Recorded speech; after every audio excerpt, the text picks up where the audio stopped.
Oh, overtime. Bernie Sanders was up with Russell Brand, which is wild. Okay, we're on CNN now. I don't know how that happened. But we're back with our panel from Vermont, Bernie Sanders, the senator.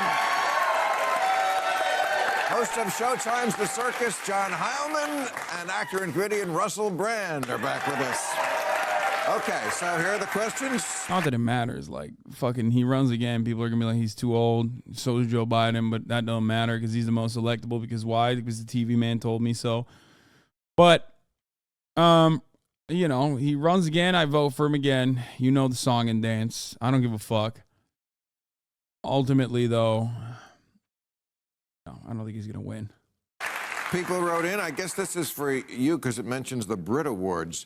What does the panel think of the discussion around the Oscars getting rid of gender-specific categories like Best Actor and Best Actress, and how did it work out at the Brit Awards? As a person who's never won an award, I feel confident in saying that they are vacuous and pointless, a distraction. Russell Brand is so interesting because, like, he has such good takes, or used to have such good takes, especially as it pertains to socialism, but he's such a fucking granola nut job that, like, all he does now is like, China is the fucking worst, yeah? And COVID is a lie told to us by big pharmaceuticals. It's like, just like, how did you, what happened? Like, what the fuck happened to this guy? God, so many motherfuckers just, like, broke their brains with COVID. Yes, but Russell Brand is also basically mates with JBP and Ben Shapiro. Yeah, I know. The common thread is that he's a contrarian, not a thinker. I know, but, like, he didn't have to go that far left. That's not contrarianism to be like, I will never, I use Russell Brand's quotes, one Russell Brand quote all the time. Like, literally nonstop. It's an old one, which I rarely ever credit to him because he's such a fucking kook now. But the whole, like, I used to advocate for socialism when I was poor and they called me jealous. Now I'm rich and I advocate for socialism and they call me a hypocrite. I realized that, you know, people just were mad about me advocating for socialism. Dude, you think it's from him? Yes, that is a Russell Brand quote. That is actually him. I know it says, it seems insane because he's such a fucking kook. I thought that was your quote. No, it's not my quote. It's his quote. I used to fucking quote him, and now I don't because it's embarrassing. It's fucking embarrassing, lad. The actual quote was complain about inequality. Yeah, whatever. It doesn't matter. It's my quote now. Just tell people I came up with it. Because if you tell people that Russell Brand came up with it, you're going to be fucking laughed out of the room. Was he a kook before or after he started talking about trans shit? Because I wouldn't be shocked. Wait, I didn't even know he talked about trans shit. Wait, he's on that grift too now? Oh, no. Is he? I doubt it. What is he? He's like a Hollywood guy. When the fuck? No, I don't think he's like anti-trans or whatever. That would be shocking. Like dude, for Russell Brand, he didn't have to be a fucking leftist, but he was, you know what I mean? So I always appreciated that about him. No, he doesn't. Yeah, that would be surprising if he was like literally fucking anti-trans. I'm going to be honest with you. He pretty much just presents facts that go against the mainstream narrative and back it up with evidence. Yeah, dude, I know. Facebook posts. I know. Guys, everybody stop saying he's transphobic. I don't know if he actually is or not. I don't know. I don't watch his shit. I just know that he's like definitely fucking like a COVID truther. I know that. Lil bro fumbled Katy Perry just suffering from divorce brain rot. They had a trans debate. Oh, they debated it. That makes more sense. Hannity has an interview with Rhonda Stinky. Yeah, I'm not going to watch that. I don't care about that. Action at a time where we need to be coming together around real principles and values. Unless someone wants to give me an award, in which case I'd like to make it as specific as possible so I could bloody well get it. But am I wrong that at the Brit Awards, which is for music. Yeah, they're like, oh yeah, but look, he expertly deflected that, by the way. Notice how he didn't fucking mention the trans shit and just basically moved on from it. He's like, yeah, well, I'd like it to be as specific as possible so I can get it, which I think it was a clever and charismatic way to deflect away without like actually saying anything about it. Like at the top of the hour, the clever and charismatic way to deflect the ad breaks is by subscribing, right?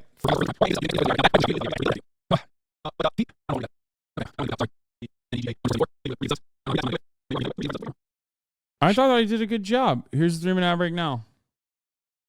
I hosted that before, but I'll tell you, Bill, that I was able to let go of the experience and have never thought about it since. I feel that it might be fundamentally meaningless. Okay. I can't find meaning in it. But I've looked. What I read was it used to be best male, best female, and they just cut out the categories, and it was one, like it was the only people who won. It was 4 men and Harry Styles. Yeah, I think. No, no women won. Like that's like a decent joke, kind of. Like that's a joke. Like obviously he's saying like Harry Styles, like he dresses like a woman. Like I'm not in the business of like joke policing to that degree. That was not a joke, Lamont. Come on. Of course it's a joke. He's a boomer. He's like making a joke saying Harry Styles is like a woman. Delivery is not the best. It's lazy, but whatever. Just give awards to Harry Styles, and that can be an industry. Okay. And we'll watch the world incinerate while Harry Styles. But the main point is that he's like still trying to fish for like any kind of anti-trans sentiment that he can get out of Russell Brand here. Answers beautifully. What is the likelihood that Congress will abolish daylight savings time? Is this something? I read this also today that. Is that like they're calling it the permanent daylight savings time? Daylight, I don't really even understand what that could mean. Do you care about this? Are you? No. Seriously, come on. I have been criticized for having a very narrow focus. I accept that criticism. Daylight savings time is not one of the issues that I've been studying. Okay, but you know what? I bet you this is the kind of stuff that actually affects a lot of people. It does. And it's anachronistic. It's stupid. I don't get. That's pretty funny. I like that. That's a good take. Whatever. I mean, yeah, daylight savings time sucks, but like that's cool. I like that. I don't know. I guess we did it 100 years ago because farmers needed. Okay, well, how many people in America are farmers? It's like 1% of the population. I mean, we need the farmers. I love food. I'm not crazy about the way they do their farming, torturing animals. Yeah. And by the way, just to connect it once more to COVID, we are never going to be done with diseases like COVID while we are still torturing animals. It all comes from animals. Oh shit, he's on his based vegan arc. What is this, bro? The fuck's he saying? Yo, what? He's on his fucking vegan liberal arc. I mean, he's so annoying. Vegans, don't celebrate this man being your loyal soldier, okay? Listen, let me tell you something. You don't want this motherfucker advocating for your shit. Now we have to worry about bird flu.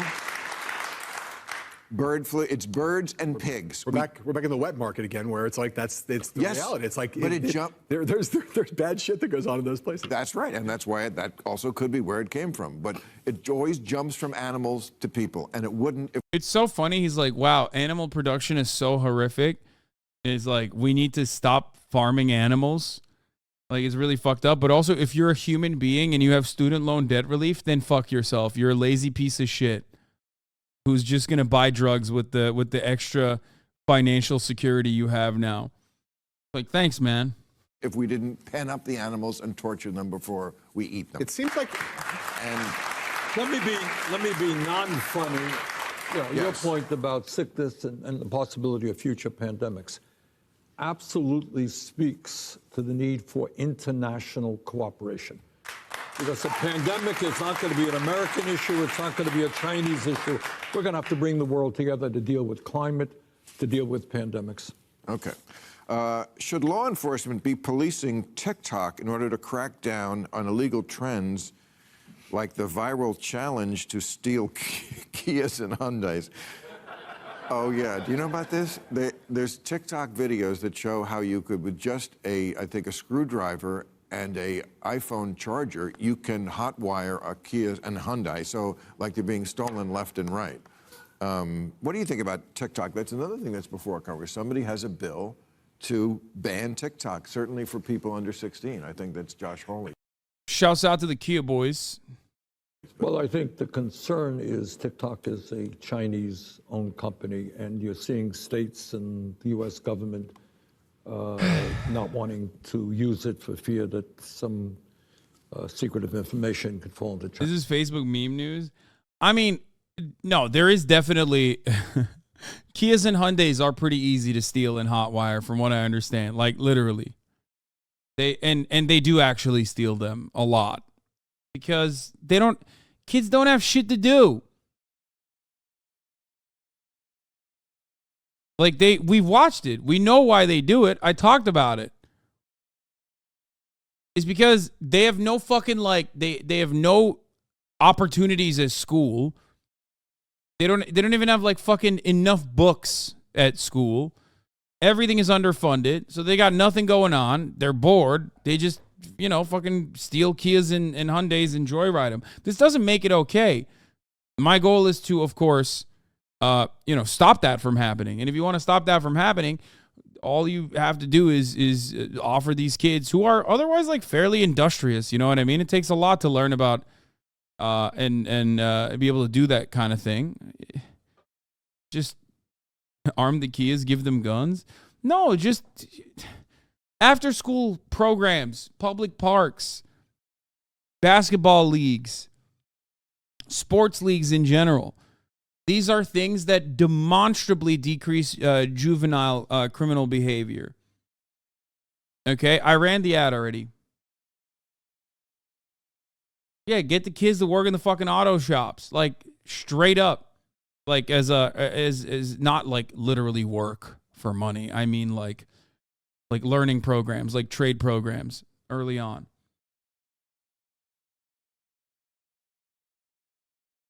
I don't mean child labor, chat. Calm down. I saw a tweet from a man living in the projects that said the glorification of the hood life is silly and that it's mostly boring because of the poverty. Yeah, that's what it is. That's literally what it is. Of course, it's boring as fuck. You got nothing. You have no money. Chatters know this. You watch me for fucking 8 hours a day. Why? Because you got nothing else going on. So you got to, like, make fun for yourself somehow. Not everybody has money to just, like, go and John Moran is a millionaire and still acts up. Oh, my fucking Lord. This discourse is so fucking annoying. There are cultural aspects of white people, just like black people, okay, sometimes behaving in this manner. That does not have anything to do with being from the hood or anything like that. Okay? Motherfucker said John Morant, dude. That's so, ugh.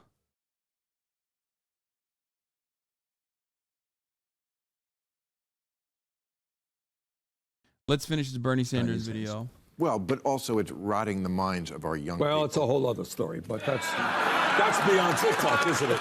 It is, but TikTok is not helping. I would say the rotting of the minds of America's youth is a problem that existed long before TikTok. And it made it. It's like one of the great things about being young. Made it much worse. Kids at least used to read a book. I don't think kids ever see a book. They do not read. They scroll. Scrolling does not make you smart. Not to become overly serious, I think it is now perceived that the pandemic has made the mental health crisis that we previously had even worse. And there is a lot of discussion about the impact of social media and the isolation and the lack of human contact that it develops on our health.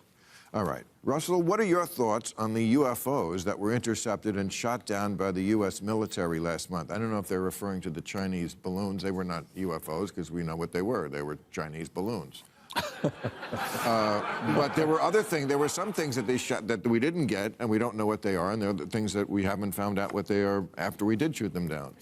I wonder whether or not the $14 trillion that have been granted to the Pentagon, 55% of which has ended up in the hands of the military-industrial complex, which surely American people are becoming weary of, needs occasionally to be boosted with fanciful ideas of extraterrestrial invasion. Maybe there needs to be a continual reminder that the skies themselves could become a threat unless Raytheon, Lockheed Martin, BAE Systems continue to profit. Elsewise, a balloon, a perfect metaphor, for it is naught but hot air, nothing inside it, shot down by a $400,000 missile, might be coming for your family. Well, but again, I'm surprised he wouldn't hit the anti-China sentiment, but that's probably because he hates China, right? Because they do like the COVID lockdown measures are too crazy, right? It's not a rare Russell W. Bro, you have to understand. You have to understand how fucking Russell Brand operates and what his like background was originally.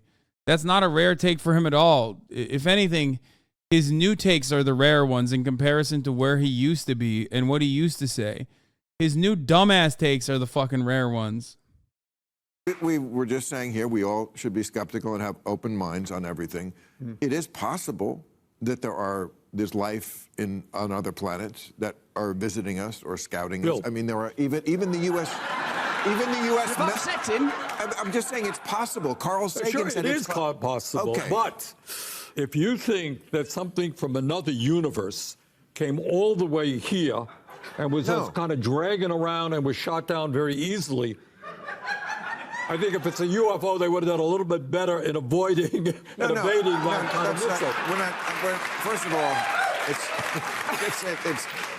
we're not saying it's from another universe. We're saying it's from the same universe. The universe is very big. Very big. Bill, I think Bernie... Oof, when Russell Brand is sounding more sensible than you got issues? What do you mean? Russell Brand's everything he just said was literally verbatim everything I've said about the... What? I assume you mean Bill Maher, I guess. It's a good point. It's not like E.T. would come all the way here. But that's not rare. That's not rare for Russell. That's not rare for Russell Brand. He's always been like anti-military industrial complex. Even his like anti-vax opinion comes from like anti-pharma resentment, anti-big pharma resentment, but like it's not valid. His anti-big pharma resentment is understandable, but his anti-vax sentiment is not valid. Up outside Elliot's house. He's made it all the way here. I never said all of his takes are awful anyway. Not all. Yeah, he has good takes as well. Okay, the Chinese balloon is different. I'm not saying the Chinese balloon was from another universe or this universe. I mean, it doesn't have to be from China. If it's a Chinese balloon, and I mean that with all due respect, unless that's the least it can do. Well, I was going to say, I think I'm moving on. The obvious. You brought Bernie back out here. He won't be happy if you're going to talk about extraterrestrials and balloons and that. Yeah. Okay. If you look at I mean, he's right. That's a good take, too. He's like, get back on fucking convo, mate. Get back on the fucking convo, mate. You're on the telly. You got Bernard Sanders in the flesh, and you're talking about fucking Chinese balloons. Inequality. If you're looking for proof that there's life in outer space, intelligent life in outer space, you need to look no further than Russell. So there's not really another accounting for how I'm glad that became a compliment, sir, because I was rearing up. No, don't you worry. Only compliments, my friend. With all the emphasis on DEI, are we confusing equality of opportunity with trying to guarantee equity in outcomes? So here is the fucking annoying part that Twitter leftists were angry at Bernie Sanders for because he doesn't have an immediate pithy response to this. It's like, yeah, because it's a dumb argument presented by right-wingers, okay? Not everyone is going to be as, like, apt and aware of like what the stupid ass question is. Okay, that's interesting because I think this word equity has come into the language in the last few years, and before that we didn't hear it a lot. And I think a lot of people hear equity and they hear equality. That like it's the same word, and it's not the same word in the same no, it's not concept. The same so word. How would you differentiate between equity and equality? Well, equality, we talk about I don't know what the answer to that is. Come to think of it, equality is equality of opportunity. All right? We live in a society, we want all people to have whatever color your skin is. Equity, I think, is more guarantee of outcome, is it not? I think so. I think that's okay. So which side do you come down on? Equality. Equality. Yeah. Okay. Right. Boys? The point is, no, here's how it works, okay? Equity, equality, it doesn't fucking matter. We do not have equality. We do not have equality of opportunity, okay? If you think equity is equality of outcome, it doesn't matter, okay? Because we do not have equality of opportunity in this fucking country, okay? We don't have anything. And we're having a dumb semantics argument. We do not have either. People say equity is about equality of outcome. That's like a fucking right-wing framing on the concept of equity. I don't care. Okay?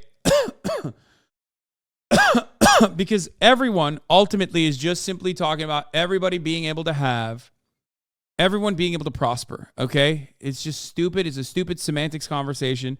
When, in fact, nobody has the opportunity to prosper in this fucking country other than, like, the extremely wealthy. Any comment on that one? I just don't know if that's the definitional difference. But certainly this debate over the question of equality of outcome over equality of opportunity is one that, has been, it's the question that underlies affirmative action and everything else that we've had in our politics for a very long time. And there's obviously people very strong, even people who actually want equality of outcome say they only want equality of opportunity and vice versa. But that's,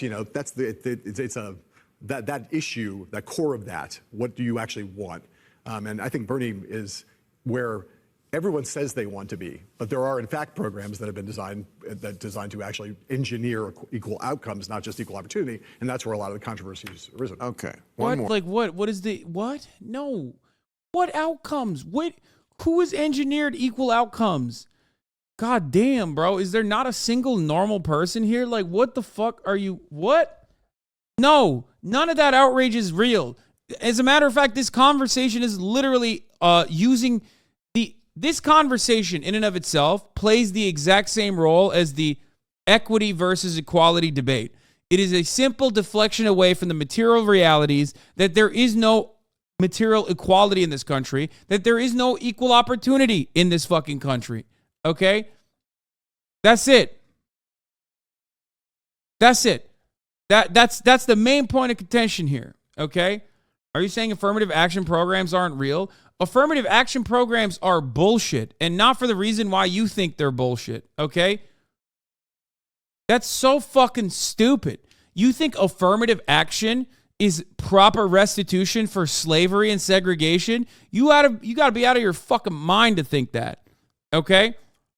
Meanwhile, once again, yet another example of like the real affirmative action that is like annoying and damaging is not when like some random black kid gets into fucking Harvard, okay?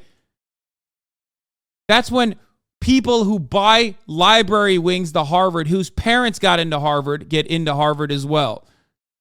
Legacy admissions are significantly a larger problem with respect to like performance-based metrics than anything else. And for some reason, nobody talks about that, and everybody talks about affirmative action. Because once again, white supremacy is a really effective cudgel to divide the working class and shift your attention away from the main issue, which is wealthy people get away with putting their wealthy children into Harvard even if they don't deserve to fucking go there.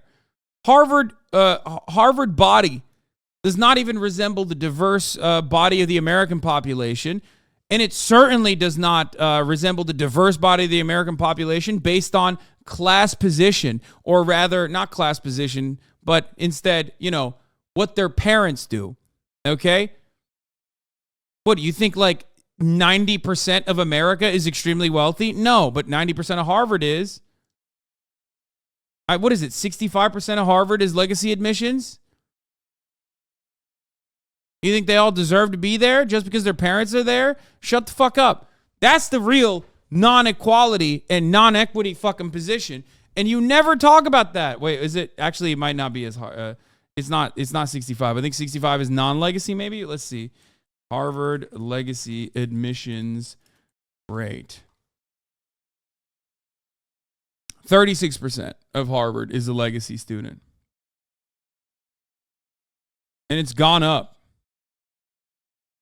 36% of the Harvard class of 2022 may claim a relative who's a student there in the past. Okay, but if you get black students into Harvard through affirmative action, then they will get their children in through legacy admissions. Okay. Eliminate legacy admissions if you really want to make sure black kids can't get into Harvard then. How about that? It's just very, very, very silly. You're hyper-focusing. You're again tackling the issue because it ends up almost sounding like, and I'm not saying you're doing that, but it almost does end up sounding like you just don't want black people to go to Harvard, kind of. Like, maybe you didn't intend to sound like that, but it sure is sounding like that. You're like, well, what about black children who then also, take advantage of the Harvard, Harvard legacy admissions process? Like, that's kind of a wild thing to take. That's a wild takeaway. Why did you bring that up? That was weird. 43%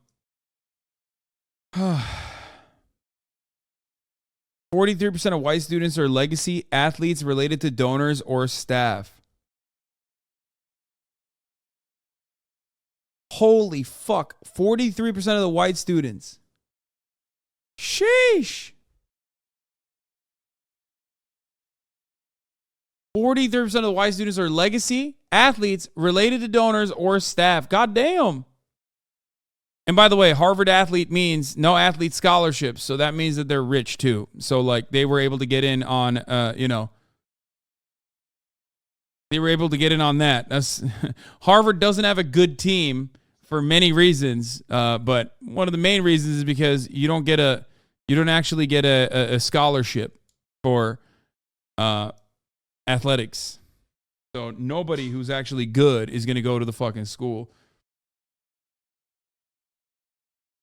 You have to pay for it.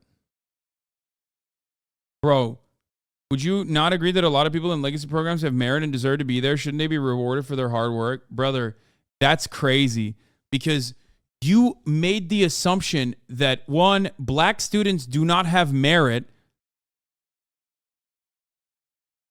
You just made the assumption that black students do not have merit when they get into Harvard and can only get into Harvard through affirmative action, then turned around and said, but what about black students who get into Harvard through affirmative action? Their children get in through legacy admissions. And then said, well, the legacy admissions programs, the kids in there have merit. You're just, again, telling on yourself over and over again. Do you understand what you're doing? The assumption is that black students do not have merit to go there. Well, that's because the hood is prevalent within black pop culture and it romanticizes violence. Brother, black culture is American culture. Without black culture, there is no American culture. Okay? The fuck do you mean? Whenever someone makes that distinction, I always laugh because it's like, what, you think white people are not the main consumers of black culture? What are you, fucking crazy? That's everything. Ironic because, black people don't even have ownership over the culture that they create. That's another part of the problem. Re-examine your behavior and your attitude and your opinions because it does seem a lot like you have some biases. I'm being as charitable as possible. By the way, this further proves that everyone who's against LeBron is racist. Just going to point that out. Just going to have to point that out. My former opinion on people who shit on LeBron James are racists. I look no further than this guy. The way he's behaving in the chat and the things he's saying. This y'all's ally, dude. LeBron haters. This is who you have aligned yourself with. Just gonna point that out.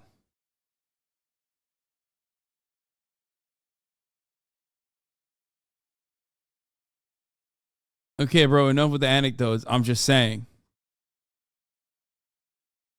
More. Have Democrats done enough to support strong labor unions, Bernie? What's the future of unions in this country? I think they just subpoenaed the Starbucks dude. They didn't, I did. You know, it's, that's not fair.